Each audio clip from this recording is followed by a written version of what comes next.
আসসালামু আলাইকুম। আশা করি সবাই ভালো আছো। আজকে আমি তোমাদের আইসিটির দ্বিতীয় অধ্যায় কমিউনিকেশন সিস্টেম ও নেটওয়ার্কিং এই চ্যাপ্টারের পার্ট 1 এর ক্লাসটা নিব। আমি এই দ্বিতীয় অধ্যায়কে 3টা পার্টে ভাগ করেছি। তোমরা 3টা পার্টের মাধ্যমে সম্পূর্ণ পূর্ণাঙ্গ এই 2 অধ্যায়টা তোমাদের কমপ্লিট হয়ে যাবে। এখান থেকে তোমরা এমসিকিউ, সিকিউ সব ইনশাআল্লাহ কমন হয়ে যাবে। বোর্ড পরীক্ষায় 5 থেকে 6টা এমসিকিউ এখান থেকে আসে এবং বোর্ড পরীক্ষায় 2টা সিকিউ সবসময় এখান থেকে থাকবেই। আর তুমি চাইলে এই 2টা অনেকের HTML অনেকের কঠিন লাগে, দেন অনেকের সংখ্যা পদ্ধতি ওই চ্যাপ্টার কঠিন লাগে, দেন অনেকের কোডিং করতে কঠিন লাগে। তোমরা চাইলে সহজেই এই চ্যাপ্টার দিয়ে নাম্বার তুলতে পারো তোমাদের পরীক্ষায়। আজকে আমি তোমাদের সহজেই 3টা পার্টের মাধ্যমে এই চ্যাপ্টারটা কমপ্লিট করে দেব। প্রথম পার্টে আমার data communication method, data communication speed এগুলো থাকবে।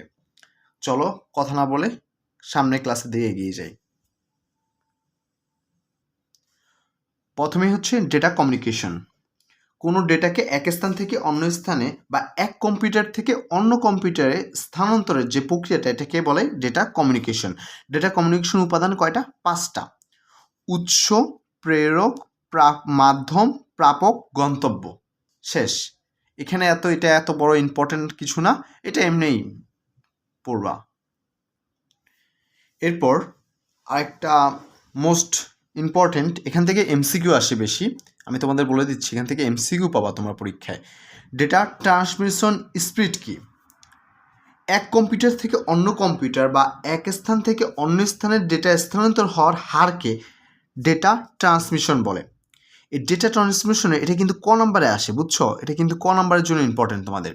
এবং এখানে ডেটা ট্রান্সমিশন স্পিডকে ব্যান্ড উইথ বলা হয়। এই জিনিসটা ইম্পর্টেন্ট।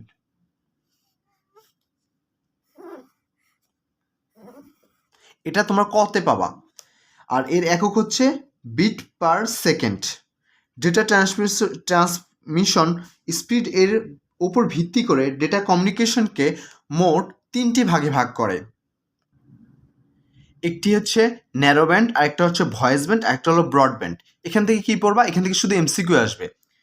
আমি তোমাদেরকে সুন্দর করে যেগুলো পয়েন্ট ফুল বই পড়ে যেগুলো ইম্পর্টেন্ট জিনিস, যেগুলো বোর্ড পরীক্ষা আসে, কলেজ পরীক্ষা আসে, ভার্সিটি পরীক্ষা আসে, আমি এরকম এমসিকিউগুলো তৈরি করেছি। যেমন প্রথমে হচ্ছে ন্যারো ব্যান্ড। ন্যারো ব্যান্ডের এখানে কি 45 থেকে 300 বিপিএস, এটা হলো গতি। এটা কি টেলিগ্রাফিতে ব্যবহার করা হয়, এটা এমসিকিউতে আসে। ওয়াকি টকিতে ব্যবহার করা হয়, ব্লুটুথ, তারপরে জিগবি, টু ওয়ে রেডিও এগুলোতে ব্যবহার করা হয়। তারপর হলো ভয়েস ব্যান্ড। ভয়েস ব্যান্ড হচ্ছে 301 থেকে 9600 বিপিএস গতি।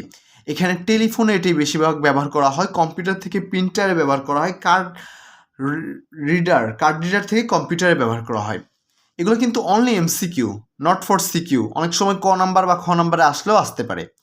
এরপর হচ্ছে ব্রডব্যান্ড। ব্রডব্যান্ড হচ্ছে 1 Mbps, আর এটা হলো optical fibre cable, DSL, WiMAX, radio link, satellite, microwave telecommunication.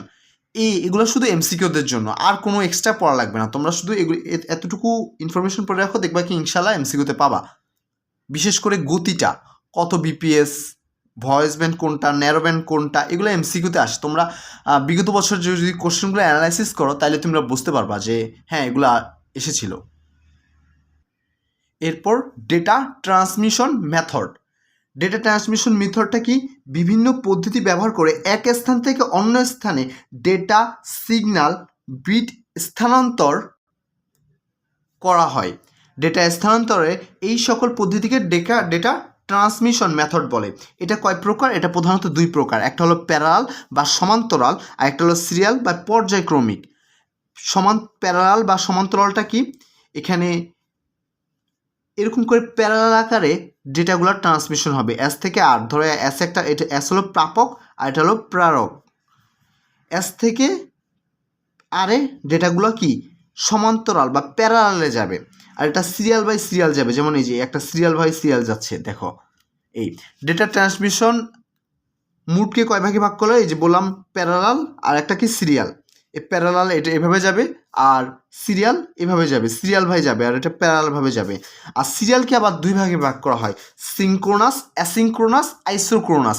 এখানে সিঙ্ক্রোনাস আর অ্যাসিঙ্ক্রোনাস এই দুইটা ইম্পর্টেন্ট অনেক, এখান থেকে ম্যাথ চলে আসে অনেক সময়, এবং প্রায় সময় এটা খ নাম্বারে চলে আসে বা ক নাম্বারেও আসতে পারে। খ নাম্বারে আসে সিঙ্ক্রোনাস অ্যাসিঙ্ক্রোনাসের মধ্যে পার্থক্য লেখাও। এই কোশ্চেনটা অনেক ইম্পর্টেন্ট, তোমরা বিগত বছরের কোশ্চেনগুলো অ্যানালাইসিস করলে পাবা। চল আমরা সিঙ্ক্রোনাস, অ্যাসিঙ্ক্রোনাস এবং আইসোক্রোনাস কি এটা বিস্তারিতভাবে মানে যতটুকু প্রয়োজন ততটুকুই আমরা জানি।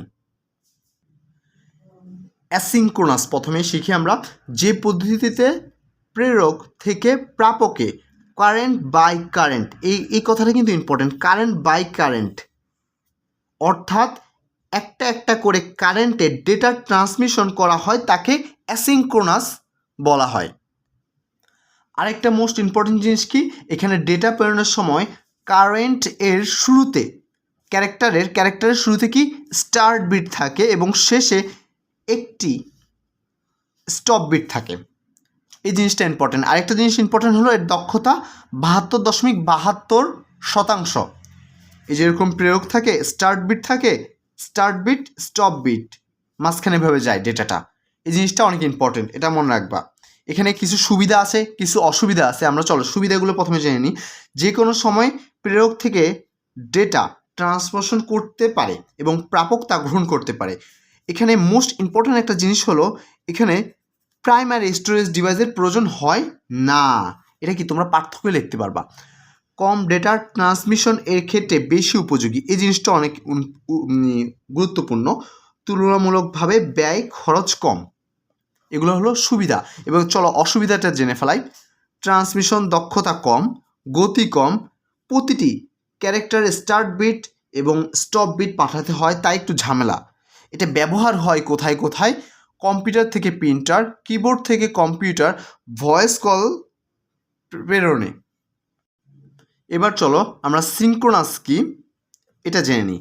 যে পদ্ধতিতে প্রেরক স্টেশন থেকে প্রথমে ডেটাকে কোনো প্রাইমারি স্টোরেজ সংরক্ষণ করে, এখানে কি ওটা কি প্রাইমারি, আগেরটা অ্যাসিঙ্ক্রোনাসে ছিল প্রাইমারি স্টোরেজের প্রয়োজন হতো না, আর এখানে কি প্রাইমারি স্টোরেজের ডিভাইস সংরক্ষণ করে, তারপর ডেটাকে প্যাকেট আকারে পাঠায়, আর এখানে কি প্রাইমারি স্টোরেজের প্রয়োজন আছে। এই জিনিসগুলো অনেক ইম্পর্টেন্ট, মানে এখানে প্যাকেট আকারে প্রেরণ করে, বুঝছো। এটা কি সিঙ্ক্রোনাস ডেটা ট্রান্সমিশন বলে। এখানে প্রতিটি ব্লক বা প্যাকেট, এটাকে ব্লকও বলে প্যাকেটও বলে, শুরুতে একটি করে একটি করে হেডার এবং শেষে টেইলার থাকে, বুঝছো। আর এর দক্ষতা কত 95.23%, মানে অ্যাসিঙ্ক্রোনাসের তুলনায় সিঙ্ক্রোনাসের দক্ষতা বেশি। আর এটা কত বিট কত ব্লক করে 80 থেকে 132 ব্লক। এই যে এরকম করে ডেটা ট্রান্সমিশন হয়, প্রেরক, প্রাপক, প্রাথমিক স্টোরেজ ডিভাইস। এই ব্লক আকারে ডেটাটা, ব্লক বা প্যাকেট বলতে পারি, ব্লক আকারে ডেটাটা ট্রান্সমিশন হয়। এখানে কি একটা হেডার ফাইল থাকে, ব্লক থাকে, টেইলার, একটা হেডার, ব্লক, টেইলার, এগুলো হলো মূল ইম্পর্টেন্ট জিনিস। এগুলো কিন্তু তোমরা এমসিকিউতে পাবা বেশি, মানে এগুলা তুমি বিগত বছরের কোশ্চেনগুলো যদি অ্যানালাইসিস করো তাহলে ওখানে পাবা ইনশাল্লাহ। সুবিধা কি, খরচ কম, গতি বেশি, দক্ষতাও বেশি, বেশি পরিমাণ ডেটা ট্রান্সমিশনের ক্ষেত্রে এটি বেশি উপযোগী, বিরতিহীন ডেটা ট্রান্সমিশন করে, বুঝছো, বিরতিহীন ডেটা ট্রান্সমিশন করে। এবার চলো অসুবিধাটা আমরা জেনে নিই। প্রাথমিক স্টোরেজ ডিভাইসের প্রয়োজন হয় না, ব্যয়বহুল, দক্ষ জনবল প্রয়োজন হয়। আর ব্যবহারটা আমরা কোথায় করব, কম্পিউটার থেকে কম্পিউটার, এসএমএস এর ক্ষেত্রে, এবং এক কম্পিউটার থেকে একই সময়ে অনেকগুলা কম্পিউটারে পাঠাতে। এই ছিল অ্যাসিঙ্ক্রোনাস সিঙ্ক্রোনাসের যে বৈশিষ্ট্য, সুবিধা, অসুবিধা, অ্যাসিঙ্ক্রোনাস সিঙ্ক্রোনাস কি এবং তাদের ব্যবহার, কোথায় কোথায় অ্যাসিঙ্ক্রোনাস এবং সিঙ্ক্রোনাস ব্যবহার হয়, এই জিনিসগুলা। এবার পরীক্ষায় যে আমি বললাম এদের পার্থক্যটা খ নাম্বারে চলে আসে, আমি এখন তোমাদের কাছে পার্থক্যটাই তুলে ধরবো। এখান থেকে অ্যাসিঙ্ক্রোনাস থেকে অনেক সময় ম্যাথ চলে আসে, ম্যাথের মানে ম্যাথের উত্তরটা হবে দক্ষতা। ম্যাথগুলা উত্তর সবসময় একই আসে, ম্যাথগুলো তোমরা দেখতে পারো গাইডে অনেক জায়গায় করা আছে। এবার আমি যে খ নাম্বারে গুরুত্বপূর্ণ কোশ্চেনটা আসে, অ্যাসিঙ্ক্রোনাস এবং সিঙ্ক্রোনাসের মধ্যে কি পার্থক্য রয়েছে। প্রথমে এই সূত্রটা তোমরা লিখতে পারো, ডেটা ট্রান্সমিশন দক্ষতা ইটা ইকুয়াল টু প্রকৃত ডাটা ডিভাইডেড বাই মোট ডাটা ইন্টু 100%। আর এখানে আমি পার্থক্যটা তোমাদের মাঝে তুলে ধরছি।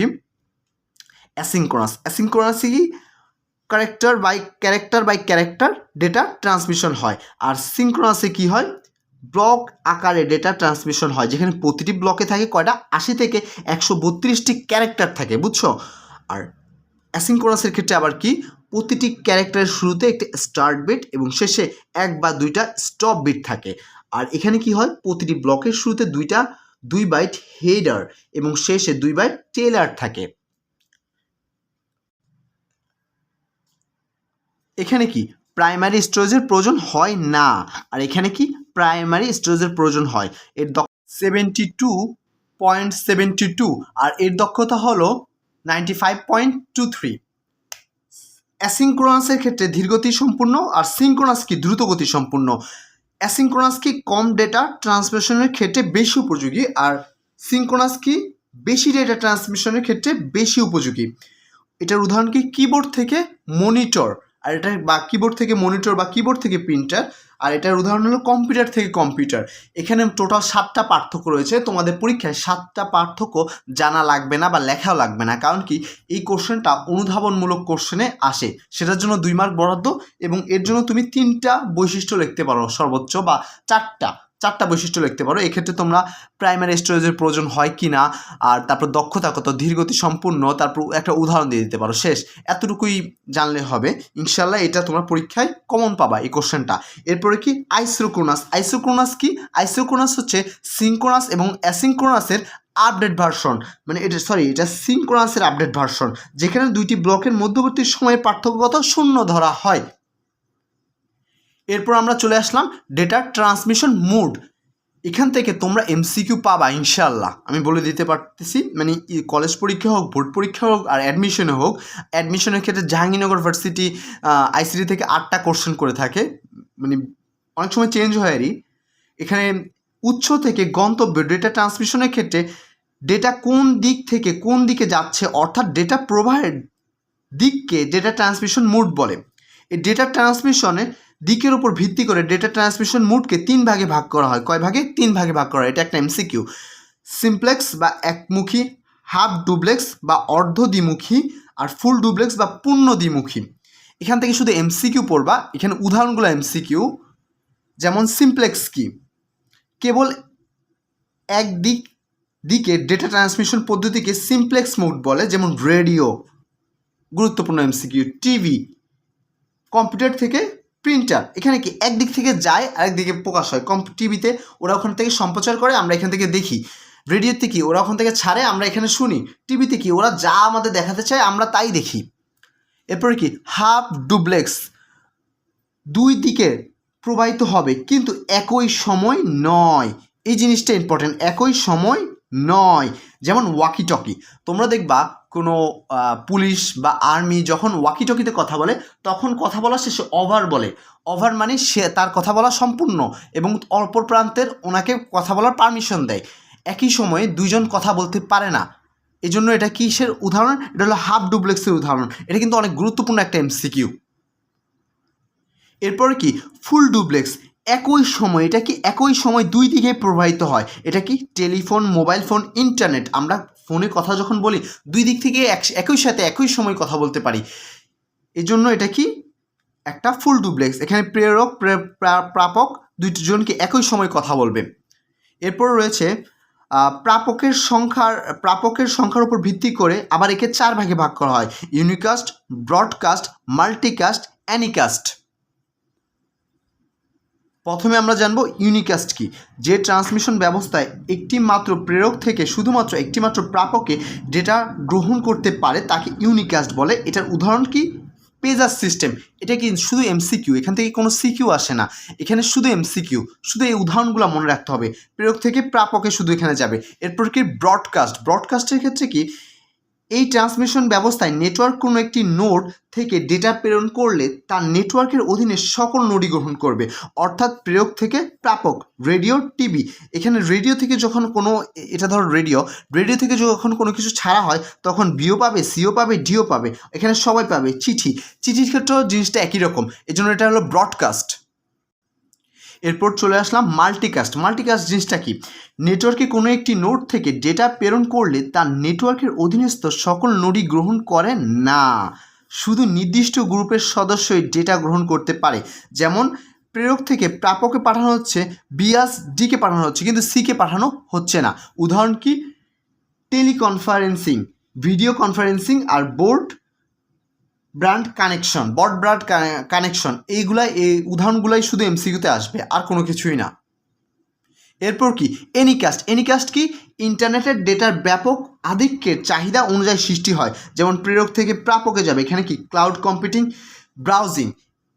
এতক্ষণে তোমাদের আমি পার্ট 1 করালাম। এখান থেকে তোমরা কোনো সিকিউ পাওয়ার সম্ভাবনা কম, তবে এক্ষেত্রে তোমরা শুধু এমসিকিউ পাবা ইনশাআল্লাহ। 2 থেকে 3টা এমসিকিউ এখান থেকে তুমি বোর্ড পরীক্ষায়, কলেজ পরীক্ষায়, অ্যাডমিশনে সব জায়গায় পাবা, এবং এটা খুবই ইম্পর্টেন্ট তোমাদের জন্য।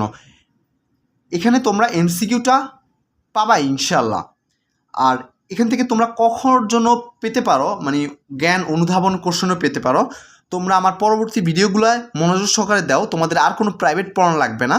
তোমরা এর মাধ্যমে, এই ক্লাসগুলোর মাধ্যমে, ফ্রি ক্লাসগুলোর মাধ্যমে সব কিছু সম্পূর্ণ করতে পারবা ইনশাআল্লাহ। এখানে আমি একেবারে লাস্ট পার্ট 3তে আমি এটার পিডিএফটা দিয়ে দেবো। এই যে শিটটা আমি তৈরি করেছি, এটা কিন্তু 2 অধ্যায়ের ওপর ফুল মানে অ্যানালাইসিস করে শিটটা তৈরি করা হয়েছে, নিজের হাতে লিখেছি আমি বসে বসে। তোমরা 3 নাম্বার পার্টে এইটার পিডিএফ পেয়ে যাবা কমেন্ট বক্স বা ডেসক্রিপশন বক্সে ইনশাআল্লাহ। আসসালামু আলাইকুম, সবাই ভালো থেকো।